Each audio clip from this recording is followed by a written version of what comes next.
안녕하십니까. 2024년 5월 20일 최병무의 팩트 시작하겠습니다. 자, 한동훈 전 국민의힘 비대위원장의 정치 복귀 이 문제를 놓고 연일 국민의힘 주변이 뜨겁습니다. 특히 맨 앞줄에 서 있는 사람이 홍준표 대구시장이죠. 연일 한동훈 전 위원장을 비판을 하고 있습니다. 어제도 페이스북에다 IQ 80인 바보를 놀리니 그 바보가 하는 말 IQ 70도 있다. 그것보다 낫지 않나?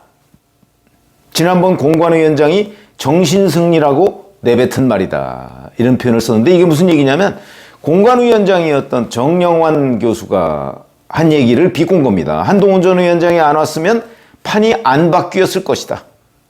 엄청나게 기여했다. 뭐 이런 부분을 이제 비꼬아서 비판을 한 거죠. 그러면서 두 초짜가 짜고 총선 말아먹고 정권을 위기에 처하게 만들어 놓고 이제 와서 뻔뻔하게 하는 말들에 분노한다. 다시는 그 뻔뻔한 얼굴들이 정치판에서 영원히 사라졌으면 한다. 조국이 주장하는 특검 받을 준비나 하시고 뭐 이런 표현을 써서 비난을 했다가 또 삭제를 했습니다.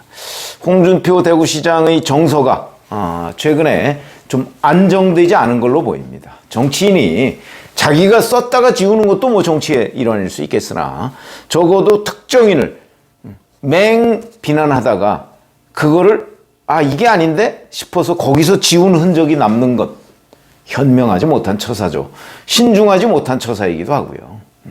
처음부터 쓰지 말았어야 되거나 아니면 썼으면 그대로 관철해서 자기 메시지를 국민들 앞에 보여주거나 둘 중에 하나지. 뭐 썼다가 지우는 건 또 뭡니까? 그런 점에서 좀 안정돼 있지 못한 정서를 그대로 보여주고 있다고 생각을 하고요. 어제만 그런 게 아니고요. 17일에도 보면 또 공천을 엉망으로 해서 당 쇄신 부족으로 참패의 큰 원인을 제공한 사람이 뻔뻔하게 나와서 자화자찬이라니 참 어이가 없다. 뭐 이렇게 또 비난을 했습니다. 뿐만 아니고 그 전날 16일에는 또 문재인의 사냥개가 되어 우리를 지옥으로 몰고 간 애 밑에서 배알도 없이 또 정치하겠다는 것이다. 그러면서 전직 장관이자 집권당 대표까지 지낸 사람을 그러니까 순전히 아마 나이의 개념으로 보고 있는 것 같습니다.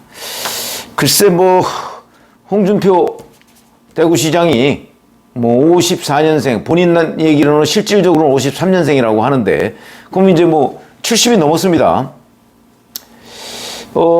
세상을 전부 다 나이만 가지고서 재단할 수 있을까 하는 의문이 드는 대목이고 같은 당의 그 집권당 집권 세력에서 장관을 지내고 대표까지 지낸 사람을 그런 기준으로 철부지 폐쇄자 뭐 어쩌고 이렇게 얘기하는 것이 과연 국민의힘 지지자들로부터 얼마나 공감을 얻을 수 있을 것인지 저는 얼마나 정도가 아니고 아마 지지자들로부터 대단한 그 비판을 받지 않을 수 없을 것이다. 이렇게 생각을 하고요. 자, 그런데 바로 이런 홍준표 대구시장의 연이은 하루가 멀다 하고 한동훈 전 위원장을 직격 비난하고 있는 점이 오히려 저는 한동훈 전 위원장의 몸집을 키워주고 있다고 생각을 합니다. 그래서 한동훈 전 위원장이 18일이죠. 갑작스럽게 민생과 관련한 현안을 올렸다. 제가 어저께 우회적인 정치 복귀다 이런 말씀을 드린 적이 있었죠. 소비자의 선택권을 지나치게 제한함으로 재고돼야 한다고 그러면서 얘기한 게 바로 정부의 국가인증 통합마크 KC 이 미인증 제품에 대해서는 해외 직구를 못하게 하겠다. 그걸 검토하겠다는 발표를 비판하는 글을 올렸는데 이게 우회적인 정치 복귀다. 특히 정치라는 직접적인 메시지로 나오지 않고 민생 현안을 중심으로 우회적으로 복귀한 것이다. 이렇게 제가 말씀을 드린 적이 있었죠. 근데 정부는 이걸 사실상 철회했더라고요. 그러니까 한동훈 전 위원장의 민생 현안 비판이 먹혀들었다. 이렇게 충분히 얘기를 할 수가 있는데 자, 이게 이제 우회적이다 그랬는데 이거보다 직접적인 그런 메시지가 나온 것으로 보입니다. 채널A 보도를 보면요. 친한동훈계 인사라는 사람이 정치 재개를 위한 아주 다양한 방식의 그 어떤 도구들을 거론하고 있다고 그러면서 얘기한 게 바로 유튜브 개설, 그 다음에 지방순회 북 콘서트, 법률봉사 뭐 이런 얘기들을 하고 있다는 거죠. 이거는 앞에 얘기하는 민생 현안에 대한 코멘트보다 훨씬 더 직접적인 정계복귀의 사인이 될 수 있습니다. 뭐 법률봉사야 뭐 본인 개인이 할 수 있는 게 뭐 한계가 있을 거고, 이 중에서 이제 대중을 상대로 할 수 있는 게 뭐 일부 이제 제한적으로 본인과 면대면으로 할 수 있는 게 지방순회 북콘서트. 조국 기억하시죠? 뭐 지방을 돌아다니면서 그러면 이제 그것들이 다 언론 매체에서 중계를 하게 됩니다. 그렇게 되니까 이제 그 현장에 나온 사람 뭐 한 몇백 명 정도도 만나는 효과가 있고, 또 전 국민한테도 이 사람이 지금 이런 활동을 하고 있구나 하는 것들을 전달하는 역할. 특히 한동훈 전 위원장 정도 되면 아마 생중계하는, 뭐 지상파는 아니더라도 유튜브나 이런 데를 통해서 생중계하는 매체들이 있을 거거든요. 그러면 이제 팬덤이 자연스럽게 모이고 이렇게 정치를 하고 있구나 하는 얘기들을 충분히 사람들이 이제 입에 오르내리는 이런 상황이 되겠죠. 유튜브에서는 뭐 말할 것도 없죠. 뭐 지금 제가 이렇게 하고 있듯이 뭐 예를 들어서 한동훈 전 위원장이 뭐 정치까지는 모르지만 민생 분야에 관한 본인의 견해, 뭐 법률적인 견해, 뭐 법률 현안도 얼마나 많이 있습니까? 예를 들어서 이재명 대표의 사법 리스크에 관한 한동훈 위원장의 견해, 뭐 이런 거 충분히 사람들이 관심을 가지고 듣고 있겠죠. 그게 뭐 저 같은 비법조인이 뭐 법조인들을 취재해서 전달하는 것보다 어찌 보면 훨씬 더 선명하고 정확하게 얘기할 수 있을 것이다. 물론 전망은 틀릴 수가 있습니다만, 왜 그러냐면 현재의 법원은 한동훈 전 위원장이 아는 법조인의 개념과 좀 다른 판사들도 꽤 있기 때문에 뭐 반드시 정확하다 할 수는 없지만 어찌됐든 간에 이런 것들은 검토 대상이 될 수 있다는 거죠. 유튜브나 북콘서트 뭐 가능하죠. 근데 이런 것들은 여기서 이제 정치 현안에 대한 질문도 나올 거고요. 조국 혁신당 대표가 북콘서트를 한 거와 거의 마찬가지죠. 그러면 이제 본인이 거기에서 답변을 안 할 수가 없는 거고, 뭐 이런 상황이죠. 그러다 보니까 이거는 보다 더 정치 복귀에 대한 직접적인 메시지다. 자, 이러면 이제 궁금해지시는 게 있을 겁니다. 그럼 전당대회에 나오냐? 그게 궁금해지는 대목이죠. 전당대회에 나오냐?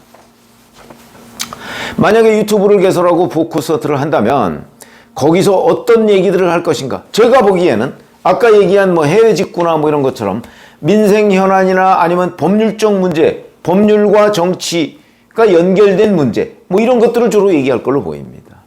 그러면 가는 곳마다 이제 또는 유튜브 뭐 라이브로 할지 뭐 녹화로 할지 모르지만 하는 곳마다 계속 질문을 받는 것이 전당대회 출마하느냐. 전당대회는 지금 뭐 대략 한 7월쯤으로 의견이 모아지고 있죠.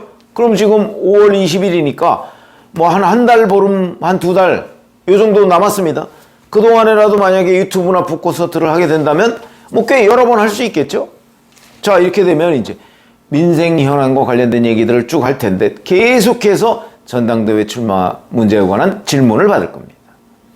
저는 이 질문을 국민의힘 전당대회 날짜가 명확하게 잡히기 전까지는 아마 답변을 안 할 걸로 봅니다. 그때까지는 약간의 간보기. 간보기라는 게 꼭 나쁜 의미냐? 그건 아니죠. 어떻게 할 것인지를 검토하고 있는 단계 중에 하나입니다. 최종 결심을 하기 전까지 어떻게 할 것인가? 일단 국민 여론을 한번 보겠다. 이게 뭐 사실상 언론에서 표현하는 간보기죠. 그렇게 할 걸로 보이고요. 국민의힘 전당대회 날짜가 이제 거의 뭐 윤곽이 잡혔다 또는 확정됐다 이렇게 얘기하면 이제 본인의 결심을 밝힐 것이다. 근데 일단 지금 현재로 보면 출마 단계로 보인다. 출마 단계. 그러니까 출마가 적어도 51% 정도는 되는 걸로 보인다.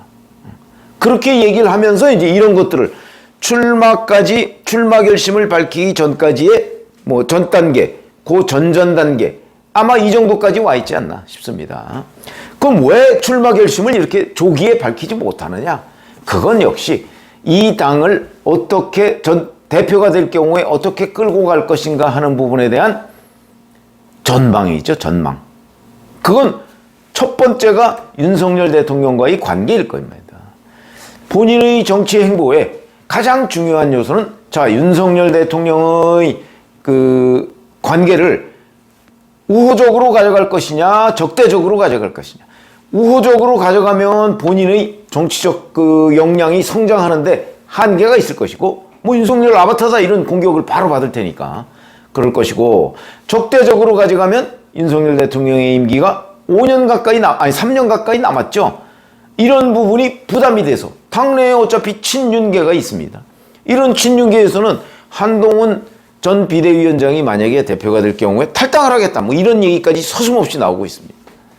그러면 이제 이 관계를 어떻게 가져가느냐. 또 잘 아시다시피 본인이 대통령 출마를 노리는데, 그런데 현직 대통령이 제동을 걸겠다는 확고한 입장이 있다면 대단히 어려운 국면에 처할 겁니다. 현직 대통령이 아무리 힘이 빠져도 대통령이 되도록 만들 수는 없지만 안 되도록 만들 수는 있다. 이게 뭐 정치부 기자들의 정설로 돼 있거든요.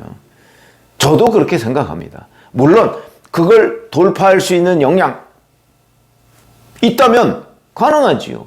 차별화를 통해서 역량을 돌파하면. 근데 제가 보기에 한동훈 전 위원장한테는 그런 역량은 없어 보인다.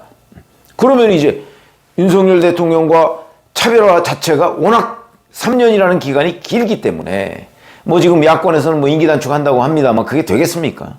길기 때문에 굉장한 부담이 될 것이다. 이 부분을 어떻게 밀어붙일 것이냐, 아니면 타협으로 갈 것이냐, 아니면 중간 어느 단계로 갈 것이냐, 이런 부분에 대한 노하우 내지는 그 아이디어가 현재 분명하게 서 있지 않은 것 아닌가, 이렇게 생각이 돼서요. 저는 뭐 지금 이런 식의 만약에 유튜브나 아니면 뭐 북콘서트 같은 걸 하기로 마음을 먹었다면 적어도 51% 이상은 전당대회 출마 쪽으로 마음을 먹었겠지만, 그러나 그게 확정 단계는 아니라고 보고요. 아마 국민의힘 전당대회 날짜에 대한 윤곽이 잡힐 즈음에 본인의 결심을 밝히지 않을까. 근데 출마 쪽으로 상당히 한 걸음씩 나아가고 있는 것은 틀림없어 보이는데, 갑자기 유턴할 것인지 뭐 그걸 예측하기는 어렵죠. 저는 뭐 처음부터 한동훈 전 위원장이 이번 전당대회에 출마하는 것이 본인의 정치적 미래를 크게 봤을 때 별로 좋지 않다고 제가 논평을 하는 입장이었습니다. 그거는 한동훈 전 위원장에 대한 호불호하고는 관련 없는 얘기입니다. 그런데 한동훈이라는 사람은 지금 이런 선택을 하려고 하고 있는 것으로 보인다. 그래서 그 해외 직구에 대한 본인의 코멘트보다 한 발 더 나아간, 그때는 우회적인 정치 복귀라면 지금은 정치 복귀에 대한 직접적인 메시지. 왜냐하면 정치에는 복귀하지만 전당대회는 안 나올 수도 있는 거거든요. 여러 단계가 있죠. 그러나 하여튼 출마 쪽으로 무게중심을 하나씩 옮기고 있는 단계가 아닌가, 이렇게는 충분히 평가할 수가 있겠습니다. 고맙습니다.